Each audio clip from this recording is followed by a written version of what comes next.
Kenapa?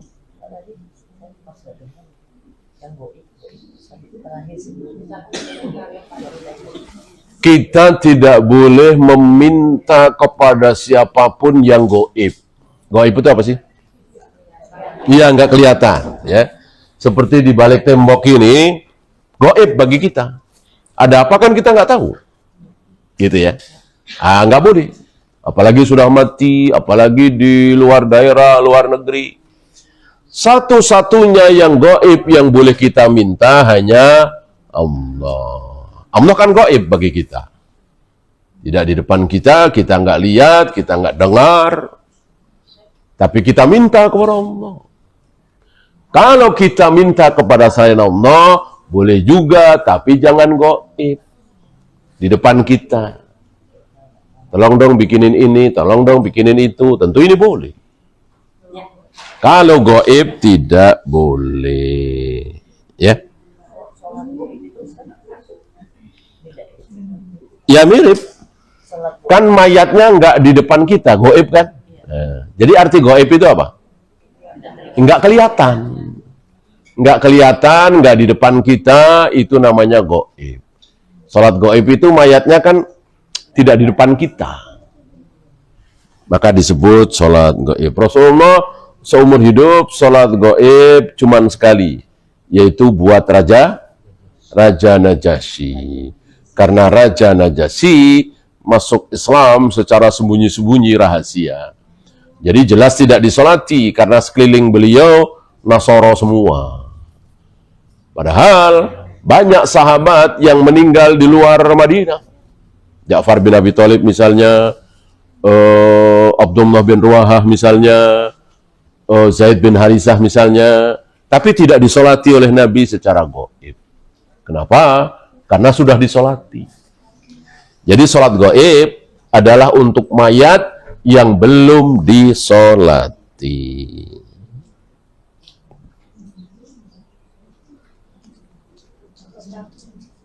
Ya. Berarti kalau kita sudah tahu secara pasti bahwa mayat tersebut di tempat yang berbeda dengan kita itu sudah disolatkan, kita nggak usah sholat gaib. Iya. Ya. Sholat gaib buat jenazah yang kemungkinan besar belum disolati atau hilang. Kan sering kita dengar kecelakaan pesawat atau apa, jenazahnya hilang. Padahal kita kenal dengan dia, kita solati. Atau hancur berantakan, kena bom, nggak bisa dikumpulkan lagi. Intinya sholat gaib hanya untuk mayat yang belum disolati.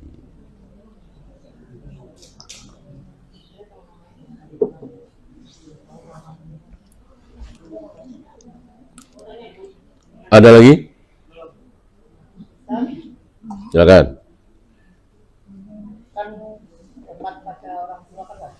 Ya. Enggak, masa orang tua mentang-mentang nggak bener itu misalnya, oh udah meninggal, masih hidup, nggak bener, ya,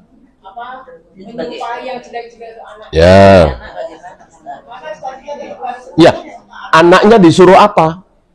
Bikinin kopi, dia caci maki, dia sumpah serapa. Dia taruhlah yang paling jelek, pelacur lah. Tapi nyuruh kita anaknya bikin kopi. Bikinin jangan? Bikinin. Urusan melacur, urusan korupsi, urusan mabuk, urusan beliau dengan Allah. Urusan kita dengan ibu kita, ayah kita taat. Asal ketaatan itu tidak maksiat. Ya. Ibu mau mabuk nih, beliin khamar sana, taat jangan? Ya jangan, itu kan maksiat. Ya. Iya, jadi jangan lihat ibunya seperti apa, tapi lihat perintahnya. Kalau perintahnya halal, jadi wajib. Jadi wajib. Padahal cuma mubah kan? Bikin kopi kan mubah, bikin makanan kan mubah, bikin indomie mubah. Tapi perintah ibu, ya jadi wajib. Perintah suami, jadi wajib. Ya kan? Suami anaknya diambil sama ibu gimana? Suami, Mantunya jadi dinikahkan sama ibunya. Maksudnya ibu. Jadi ibunya itu berzina dengan mantunya. ya urusan dia. Urusan dia. Gini Pak, kata gini. Ibu tetap ibu ya. Ibu tetap ibu. Ya dunia memang begitu. Hal-hal yang kita tidak duga bisa terjadi. Setan iblis lebih pintar dari kita semua. Ustaz, mau nanya, Ya, itu bidang apa kajian seperti itu. Apakah sunat apa wajib kita gerak kajian? Sebab kalau kita sholat bersama-sama, saya lihat kayak terganggu, kita kena begini-begini. jangan terlalu ke atas ke bawah ya. Gemeter saja. Getaran ya. Getaran ya. Karena kan kalau ini kan tahrikul usbu, menggetarkan jari, bukan arrafdu ya. Insya Allah tidak terganggu. Kita sholat bersama yang lain, mereka kan terganggu, agak terganggu. Ya mungkin karena tidak terbiasa ya. Intinya tadi ya, jangan terlalu ke atas, jangan terlalu ke bawah.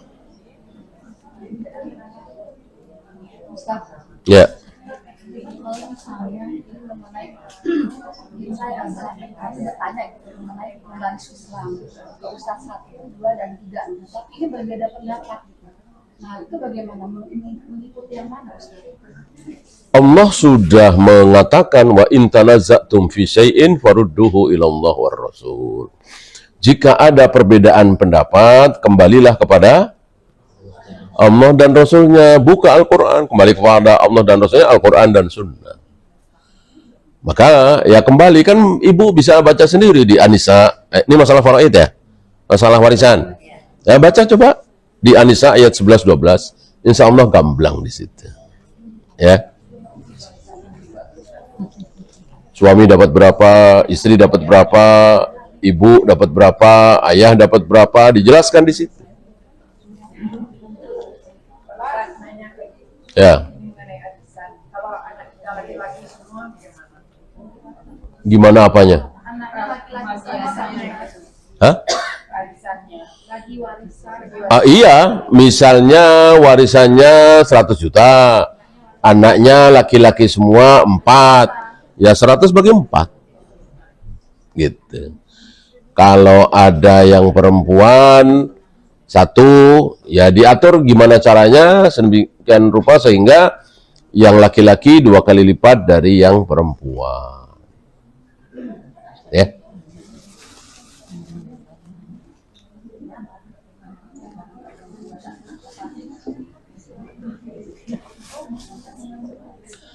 Kalau perempuan semua jangan dibagi rata ya.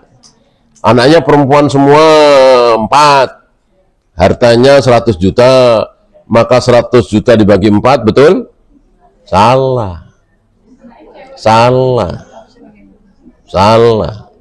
Jadi dalam hal warisan itu ada istilah asobah, menghabisi sisa. Wanita tidak asobah, bukan asobah, tidak menghabisi sisa. Yang menghabisi sisa adalah laki-laki. Oleh karena itu, kalau perempuan semua cuman dapat 2/3. Jadi 2/3 dari 100 juta itu. Bisa dihitung kan? Nah, 2/3 dari 100 juta itu tadi dibagi 4. Sisanya baitul mal.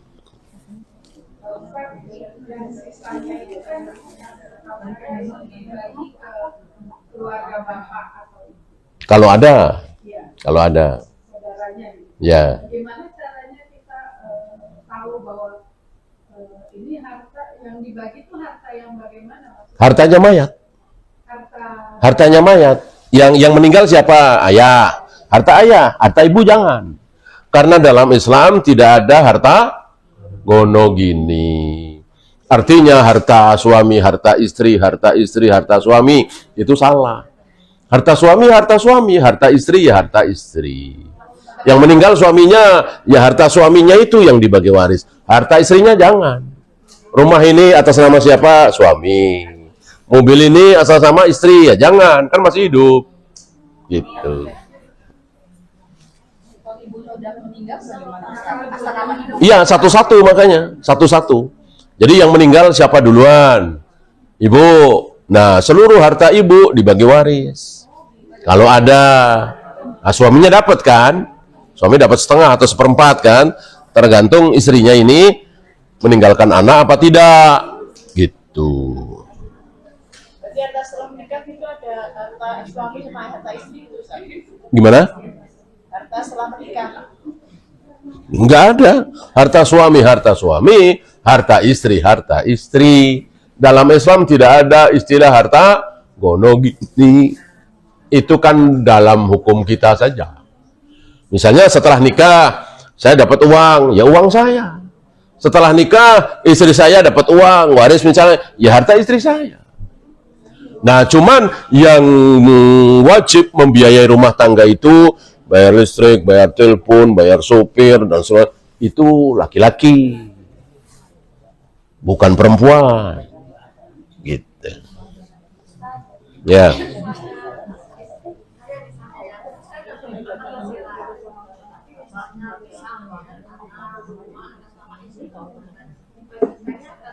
Iya. Jadi atas nama itu bukan bohong-bohongan, Bu.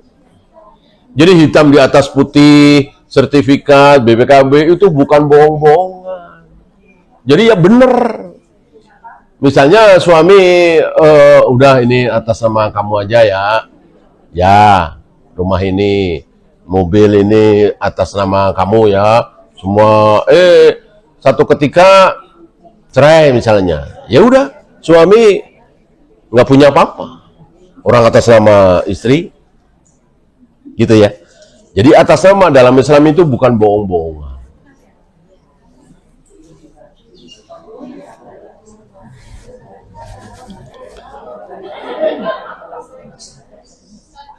Ya. Oh, ke anak harus adil.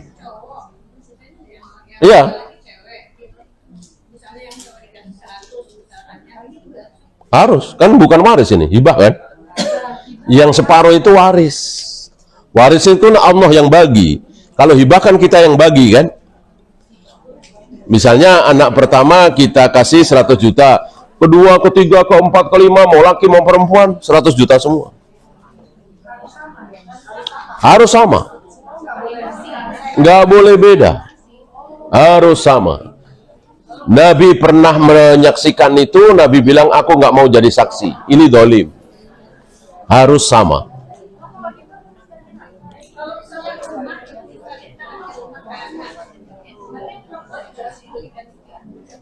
Iya. Hibah kan? Iya. Laki perempuan sama.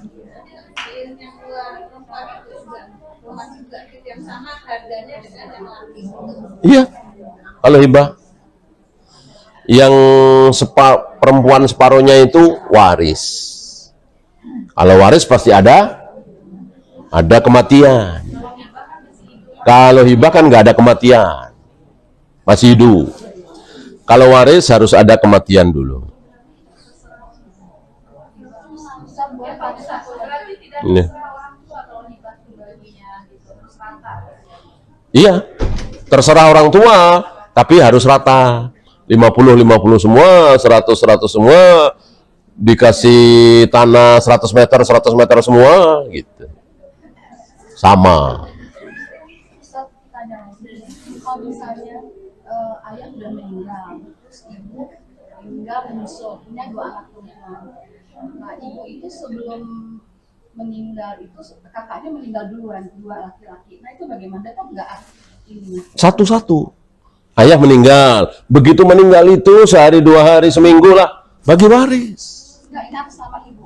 Hah? Rumah itu atas nama ibu. Oh, pas ayah meninggal tidak meninggalkan harta. Meninggalkan iya. Iyalah. Ada yang satu untuk ibu. Ya. Ya. Ketika ayah meninggal itu meninggalkan harta yang berharga kira-kira? Iya, itu dibagi. Mobil misalnya, tanah misalnya. Kalau untuk yang ibu misalnya Nah, udah selesai kan? dibagi. Udah selesai, udah meninggal kan? Setahun kemudian ibu meninggal. Nah, harta ibu itu dibagi waris lagi. Gitu. Bagi warisnya untuk kakak yang laki-laki dapat walaupun dia udah meninggal sebelum ibu. Kakak apa anak? Kakak ibu saya 2 misalnya. Oh, si ibu ini punya anak laki-laki nggak? Enggak punya perempuan. Oh ya, kalau nggak punya anak laki-laki, saudara dapat. Walaupun sudah Kalau punya anak laki-laki, saudara nggak dapat. Ya kalau meninggal nggak.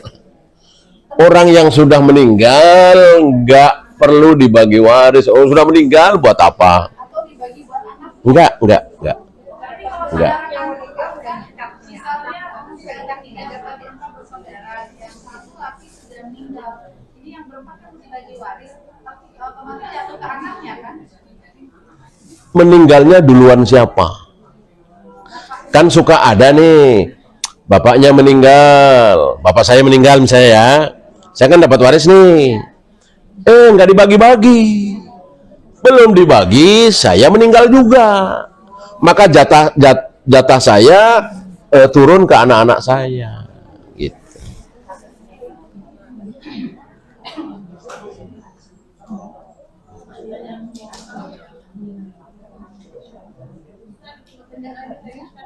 Kalau dia sudah nikah, jumlahnya sama tapi bentuknya berbeda biasanya. Kenapa? Iya, nilainya ya, nilainya. Mungkin di sana 100 meter, di sini 150 meter, tapi harga sama. Itu.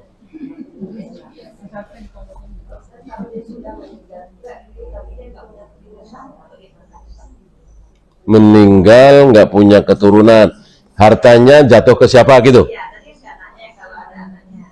Kalau dia nggak punya anak, Istri. istrinya juga dikasih. Nggak punya istri. Saudara. Saudara emang dapat. Satu bagian mereka pun dibagi lagi. Iya, saudaranya ada yang laki-laki. Kalau saudaranya ada yang laki-laki, menghabisi sisa. Artinya nggak ke Baitul Mal. Tapi kalau saudaranya perempuan semua, cuma dapat 2/3.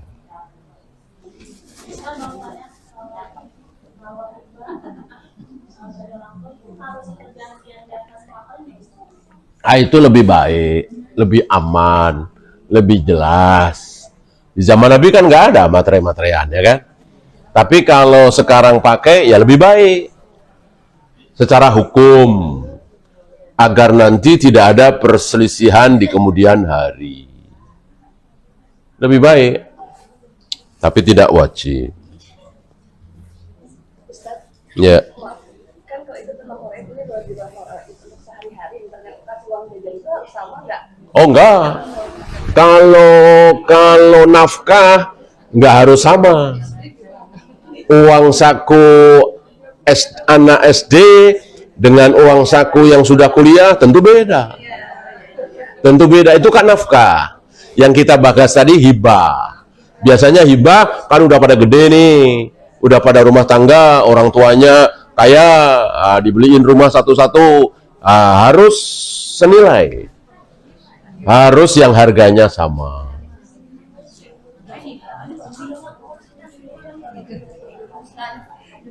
Ya. Seandainya dari sekian anak seandainya dari sekian anak ada satu anak yang belum mampu, belum punya rumah, si orang tuanya membantu anak itu membelikan rumah, itu masuknya ke hibah atau yang lain misalnya udah punya rumah sebelumnya, tapi yang belum ada Yang membelikan rumah siapa? orang tuanya Harus minta izin. kalau ikhlas Harus minta izin ke anak-anaknya. Ini kamu kan udah punya rumah semua, adik kamu yang bungsu ini kan belum punya, nih ayah ada duit, biar buat rumah adik bungsu ya. Nah, kalau jawab iya, ya halal. Ada kalanya jangan gitu ayah, kan harus adil. Ya harus adil. Betul-betul itu hak anak. Betul-betul itu hak anak. Jadi memang harus adil. Kalau tidak adil, tidak sama, harus minta izin. Minta izin ke anak-anak yang lain tadi. Silakan.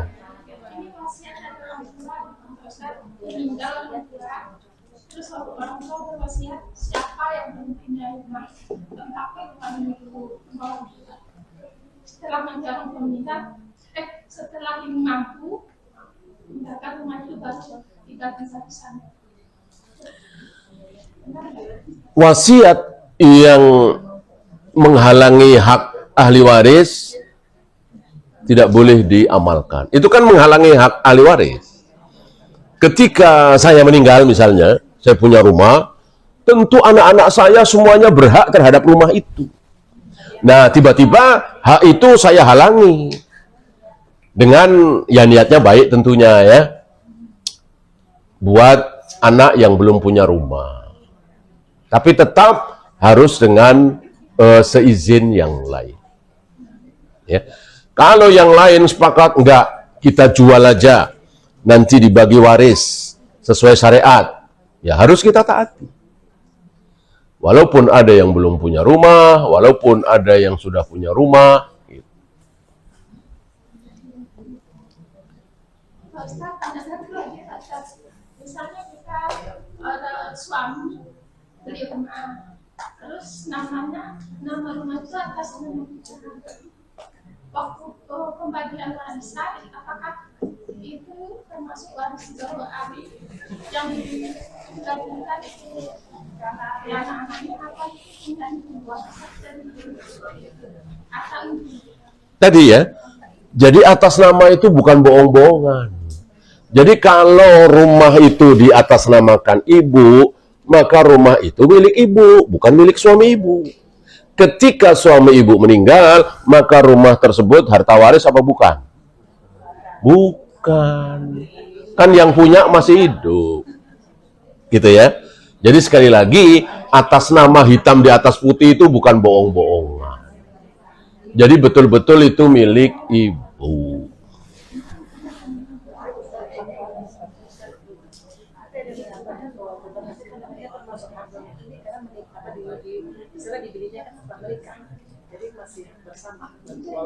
Misalnya suami punya biar gampang nanti saya kerja, istri saya nanti yang beresin itu pastinya jadi atas nama istri tetap dia bersama. Itu hukum Indonesia. Hukum positif. Hukum Islam tidak seperti itu. Dalam Islam, harta suami adalah harta suami, harta istri adalah harta istri.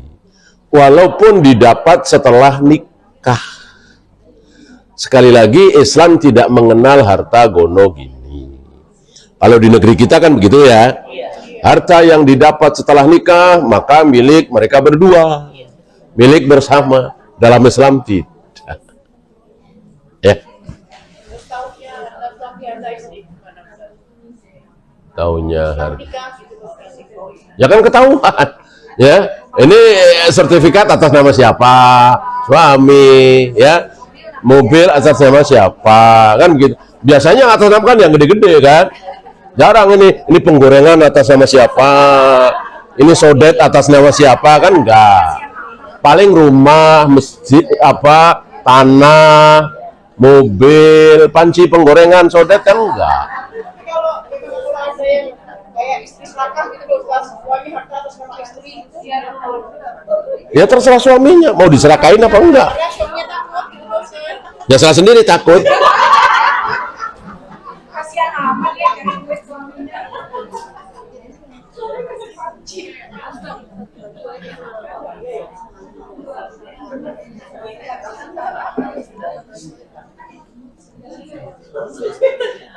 Habis? Nah, satu lagi.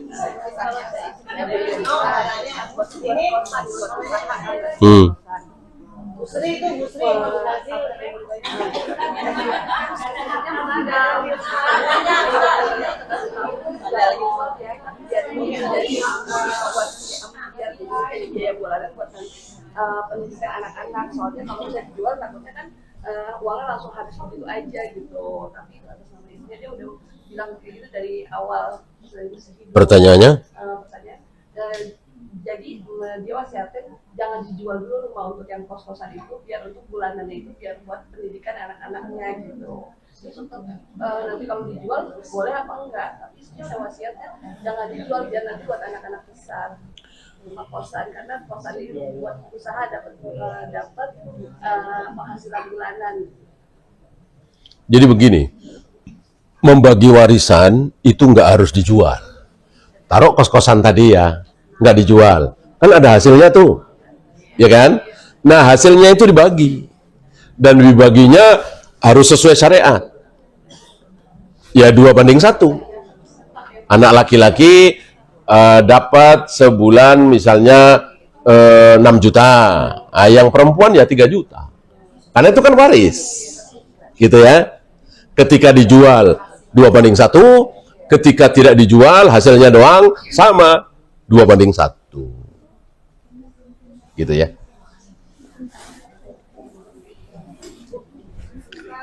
Ya.